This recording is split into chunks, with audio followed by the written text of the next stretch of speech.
बिस्मिल्लाहिर्रहमानिर्रहीम। मैं ही आपका मेज़बान आतिफ मलिक और आप देख रहे हैं कैपिटल स्पेशल। आज हमारे जो गेस्ट हैं वो हैं एसपी सीआरओ आफ्ताब अग्रवाल साहब। इनके पास ड्यूल चार्ज है और ये बड़े सीज़न्ड ऑफिसर हैं और इनके पास बड़ी इस टाइम लाहौर की जो बड़ी इंक्वायरीज़ हैं वो भी इनके पास आती हैं और तफ्तीश पे ये काफ़ी महारत रखते हैं और काफ़ी अरसे से मेरा इनसे वास्ता भी है। जब ये इंस्पेक्टर भी थे, डीएसपी भी हुए, अब एसपी सीआरओ बड़ी इनकी तफ्तीश पे ये गहरी नज़र रखते हैं। तो आज हम इनसे बात करेंगे कि अब ये सीए का चार्ज भी इनके पास है, सीआरओ का चार्ज भी इनके पास है और कई अहम जो है इंक्वायरीज़ भी ये कर रहे हैं और जो खास तौर पे सीसीपी लाहौर है वो जो अक्सर इंक्वायरीज़ है इनको नॉमिनेट करके इनको मार्क करते हैं। तो मैं इनसे पूछता हूँ कि इनके पास क्या ऐसी सलाहियत है या क्या चिड़िया इनके पास, क्या अफ़सरान इनको गुड पे रखते हैं और ये हर दौर में भी अच्छी तैनाती में भी रहे हैं। सर अस्सलाम वालेकुम। जी, कैसे आप? वालेकुम खैरियत से? अस्सलाम। ठीक-ठाक हैं? फाइन मलिक साहब। पुलिस मुकाबला करने जाके टीम निकलती है तो एक खबर हमें मौसूल होती है,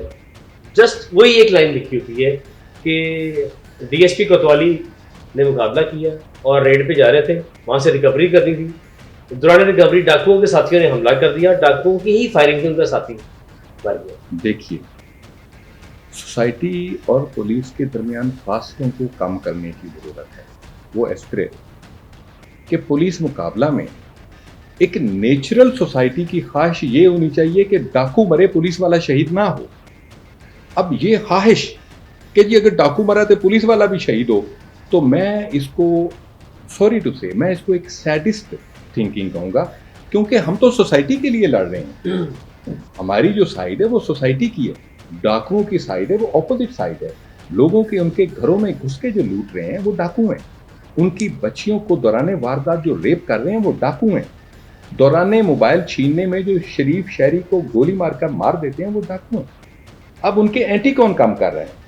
उनके एंटी काम पुलिस काम कर रही है। तो जब दोनों का मुकाबला हो तो मैं समझता हूँ कि जो इनर ख्वाहिश है, जो इनर थिंकिंग है शहरी की, वो ये होनी चाहिए कि या अल्लाह पुलिस वालों को महफूज रखना और ये डाकू जो हैं उनको डैमेज हो। देखने में है कि अब एसपी सीआरओ का भी चार्ज आपके पास है। सीआरओ बड़ी इंपॉर्टेंट सीट है कि कहीं भी अगर कोई वारदात होगी या कुछ भी होगी उसकी लोकेशन में आप बड़ी हेल्प आउट करते हैं। No doubt. पूरे इस टाइम लाहौर को आप डील कर रहे हैं। सीआरओ सेक्शन उसका हो गया, सीडीआर होगी लोकेशन, ये बड़ा इंपॉर्टेंट भी है। सर मैंने ये देखा है, अभी रिसेंटली एक वाक़या हुआ है कि एक बंदा कलप रहा था, पिट रहा था कि मेरे तो 35 पर्चे हो गए, मुझे नहीं पता मेरे को इतने पर्चे कैसे हो गए। अब वो पर्चों में जब वो अपनी फैमिली के साथ जा रहा था, उसको रोक लिया ना, तू तो इश्तिहारी ही नहीं। ठीक। अब उस सीआरओ में देखें मज़े की बात ये है, तस्वीर किसी की है, नाम उसका, आईडी कार्ड उसका है, लेकिन वो उस गरीब को पता ही नहीं है। क्यों सर, ऐसा क्यों हो रहा है? मलिक साहब, सबसे पहले जो मैं इसका जवाब दूंगा कि यस, ये मसला एग्जिस्ट करता है। अगर हम एक मर्ज को तस्लीम नहीं करेंगे तो उसका इलाज नहीं शुरू कर सकते। बड़ी बात है, आपने इसको एडमिट किया है कि ऐसा हो रहा है। अब नहीं हो रहा, होता रहा है, अब नहीं हो रहा। यानी ये बात को बड़ी वजाहत की जरूरत है कि इससे पहले होता रहा है, अब नहीं हो रहा। अब नहीं हो रहा। अब क्यों नहीं हो रहा और पहले क्यों होता रहा है वो मैं वजाहत करूंगा। सबसे पहले मैं हर उस पाकिस्तानी से बतौर एसपी सीआरओ माजरत खाऊं कि जो एक पॉलिसी का शिकार हुए और उनके घर बैठे उनके शनाख्ती कार्डों को इस्तेमाल करके किसी क्रिमिनल की जगह पे डाल दिया गया। मैं माजरत खाऊं।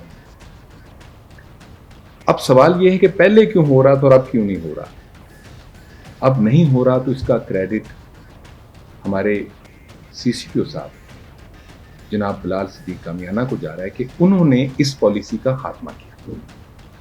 पॉलिसी ये थी कि आप किसी बंदे को चालान उस वक्त तक नहीं करेंगे मुल्क को जब तक उसका शनाख्ती कार्ड नंबर एंटर नहीं किया जाएगा। होता ये था कि एक बंदे का शनाख्ती कार्ड नहीं मिला तो उसे मिलती जुलती नाम वल्दियत के बंदे का शनाख्ती कार्ड खानापुरी के लिए डाल दिया और चालान कर दिया। जनाब सीसीपीओ साहब ने इस पे सख्त नाराजगी का इजहार किया और उन्होंने कहा कि ये क्या बात है कि आप खानापुरी के लिए ऐसा करेंगे कि किसी का नाम डाल देंगे। उन्होंने कहा, उनके अल्फाज हैं कि I will deal such people with iron hand. उन्होंने कहा कि अगर किसी का शनाख्ती कार्ड नहीं है, आप उसके फिंगरप्रिंट तो ले रहे हैं, आप उसके फिंगरप्रिंट डाल दें और लिखें कि शनाख्ती कार्ड इसका नहीं मिला और इसका अप्रूवल मुतलका एसपी दे दे, तो उनके इस हुक्म के बाद कोई भी किसी का नाजायज शनाख्ती कार्ड नहीं डाला गया एज एसपी सीआरओ, मैं इसको गारंटी करता हूं। लेकिन आपके सवाल का दूसरा हिस्सा वहीं पे मौजूद है कि जिनके साथ ये ज्यादती हो गई उनका हल क्या है। उनके लिए मैं हाजिर हूं। सिर्फ एक छोटी सी एप्लीकेशन मुझे देंगे कि जी मेरे साथ ये हुआ है, हम उनकी उसी एप्लीकेशन को एंटरटेन करके जिम्मेदार बंदे का तयन करेंगे विद इन 1 वीक। अच्छा, तयन करेंगे और तयन करके हम उसका केस फौरी तौर पे डीआईजी साहब आईटी को भिजवाएंगे और डीआईजी साहब आईटी बिला तवक्कुफ उसकी दुरुस्तगी करके उसको क्लियर कर देंगे और वो सारे उसके सीआरओ में भी वो क्लियर हो जाएगा, उसके क्रिमिनल रिकॉर्ड में भी वो क्लियर हो जाएगा। राइट। अब इससे बाद हमने एक और जो इनोवेशन की, बाद गंदे लोग, मैं उनको गंदा लोग कहूंगा, कि जिनके शनाख्ती कार्ड हैं क्रिमिनल के लेकिन वो अपना शनाख्ती कार्ड नंबर नहीं देते, तो उनका हल हमने निकाल लिया है। क्योंकि उनके सीआरओ होते थे, उनके फिंगरप्रिंट ले रही हैं, तो वो फिंगरप्रिंट्स हम नादरा को भेज रहे हैं और नादरा वाले हफ्ते के बाद हमें रिपोर्ट दे देते हैं कि इसका शनाख्ती कार्ड बना हुआ है और उसका शनाख्ती कार्ड नंबर ये है, उसको आप ऐड कर देते हैं। यस, हम उसको ऐड कर देते हैं।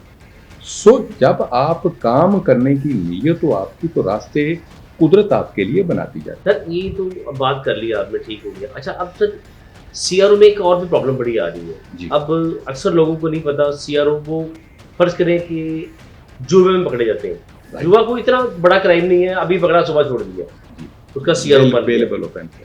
अच्छा, उसमें सर ये होता है कि मैं बिलिट जुए की बात कर रहा हूँ, दूसरा जुआ तो बहुत बड़ा है। जो बच्चे बिलिट पे गेम खेलते हैं और अक्सर जो हमारे जो एसएचओ साहिबान या जो चौकी इंचार्ज साहिबान है उनसे पहले मिल मिलाप भी करते हैं, नहीं करते, क्योंकि ये आप इसलिए बात बता रहा हूँ क्योंकि आपने ये दौर देखा हुआ है कि आईओज वगैरह थानेदार जी करते हैं, सरपरस्ती भी करते हैं ऐसे सेंटर्स की भी।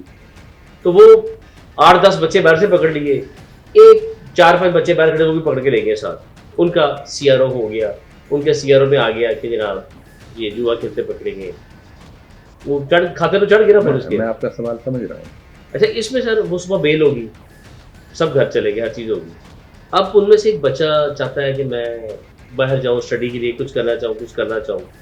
वो जब अपना एक पुलिस सर्टिफिकेट लेने जाते हैं तो उसमें लिखा हुआ आ जाता है कि जनाब जुए का पर्चा है, वो उसके लिए बड़ी हर्डल्स होती है। तो मैंने वो बच्चे रोते हैं कि जनाब, वो फिर लोगों को ढूंढते हैं, लोग उनको पैसे भी देते हैं साढ़ा सीआरओ खत्म करा दें। वो सब क्यों उनमें आप हेल्प नहीं करते हैं, शहरी बच्चों को या जो भी है, पुलिस ज्यादतियाँ भी कर जाती है। मैं आपके सवाल को बड़ा मुख्तसर करता हूँ।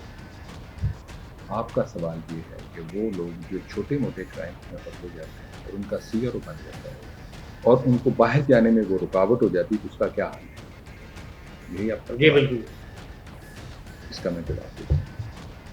आपके जनरल पब्लिक के इस मसले से आईजी साहब पंजाब और सीसीपीओ साहब ने बहुत मुकम्मल तौर पे हटा है। इस पे हम महकमा पुलिस वाले पॉलिसी मेकिंग कर रहे हैं। अच्छा, बिल्कुल। उस पॉलिसी मेकिंग में ये होगा कि वो क्राइम्स जो पैटी क्राइम्स हैं, जैसे तेज रफ्तारी का पर्चा हो गया, वन व्हीलिंग होगी, मोहल्ले में लड़ाई झगड़े का पर्चा हो गया, अच्छा ब्लेड खेलते हुए पर्चा हो गया, हाँ जी, अब ये रोड ब्लॉकिंग का पर्चा हो गया, हम इन्हें पैटी क्राइम्स कहते हैं। Yes, petty crime.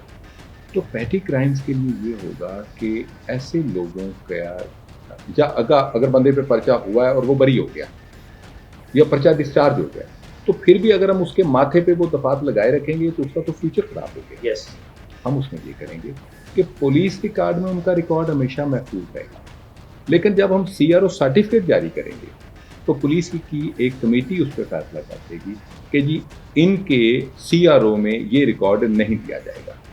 एक तरीका। दूसरा तरीका, ये कुछ क्राइम्स को वैसे ही हम निकाल देंगे कि वो सीआरओ में हम नहीं देंगे, लाइक तेज रफ्तारी का पर्चा, रोड ब्लॉकिंग, तेज रफ्तारी, ठीक, उनको हम निकाल देंगे।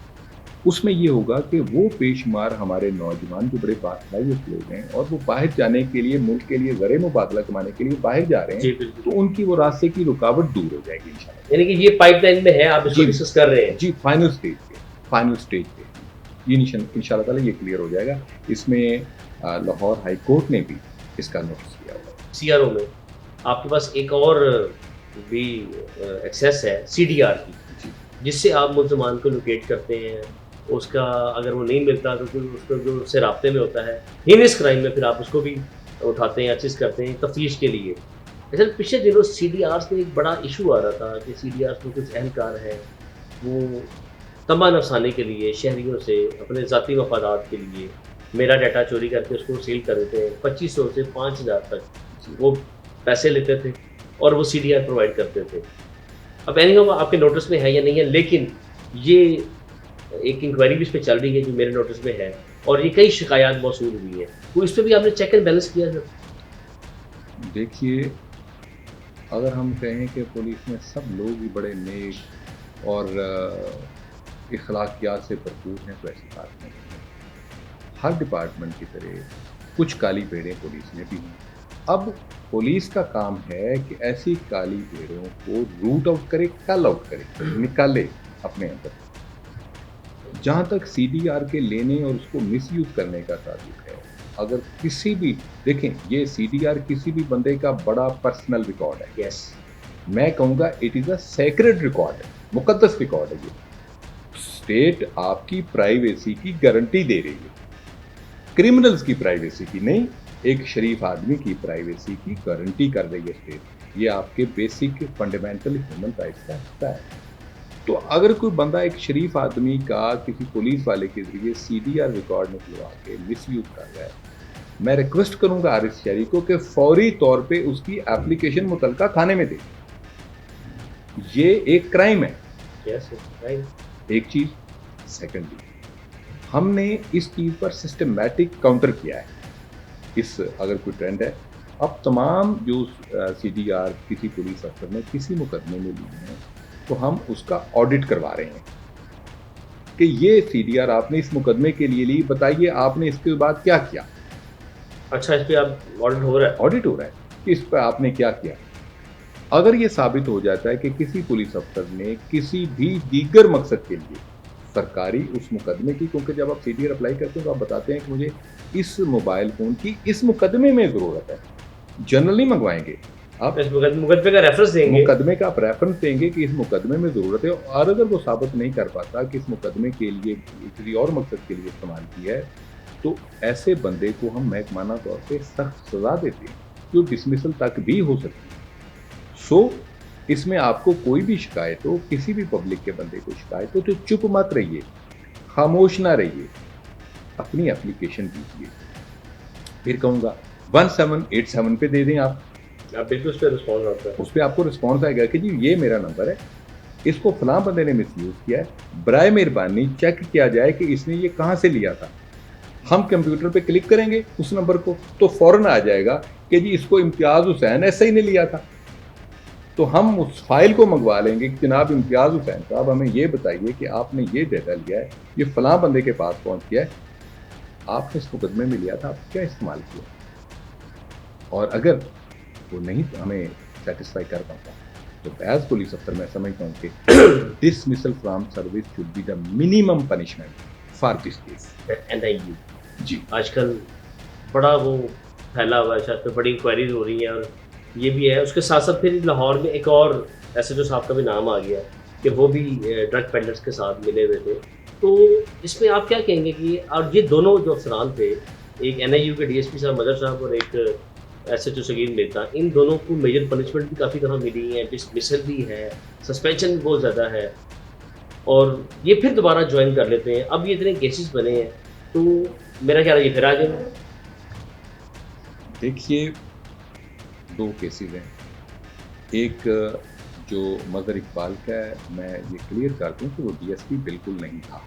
He was an additional charge था उसके he was an inspector. Yes. वो हमारे महकमे की काली पेज है।